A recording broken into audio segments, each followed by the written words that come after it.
some of the teams that are in the hunt for that top 4 spot and figure out what's right versus what's wrong. Let's start with what's right. And since Michigan won that game, they got to be the first team. Tell me what's right with them. Well, first and foremost, it's Derrick Walton. When he plays well, particularly on the offensive end, they're a much better basketball team. But you also look at a team that finds confidence on the defensive end by having good offense. And I know that's kind of the way, it's not the way it should be. It should be backwards. It should be defense gives you confidence on the offensive end. But some teams just aren't made that way. And I think part of it is personnel. When you have so many guys that can make plays, so many guys that can score, you can play 5 out, none in, which they certainly can do.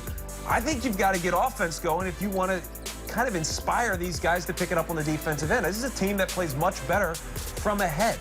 They don't play as well from behind because they don't have that confidence in their defensive scheme. So I think they're going to continue to develop, but ultimately it starts with a point guard and his ability to score the basketball. I tell you, there are 2 things that struck me that were great signs for Michigan. The first one was Zach Irvin's back. Yes. He had more points in this game than the last 4 games combined. Yeah, Zach Irvin is going to be a key for them because confidence is something that we talk a lot about, but really underplay in many ways. Like, confidence for a guy like Zach Irvin's great, but what type of confidence does Zach Irvin playing well does, excuse me, I'm trying to get this right.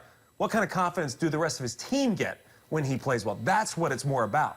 So you talk about confidence, oh, you got to get Zach Irvin going. Why? Because the rest of the team looks at that and says, all right, if he's going again, we're a much, much better team. Right. So that's what it's more about. And the other great sign, I think, if you're John Beilein, is you won this game against a top 15 ranked team without Derrick Walton having a great game. I mean, he's been scoring 20 points every game in the month of February, and he only made 1 field goal in this game. But he changes the defense. That's the thing. If you watch how they defend him, they run him off the 3-point line. They're not giving him opportunities, which leads to dribble drive opportunities. That's why this Michigan team was able to get inside the paint, get easy looks, get everybody involved on the offensive end, particularly a guy named Zach Irvin. Right, and he was still able to get assists. He piled those up, too. He was still effective, just didn't have the scoring output we've seen from him recently.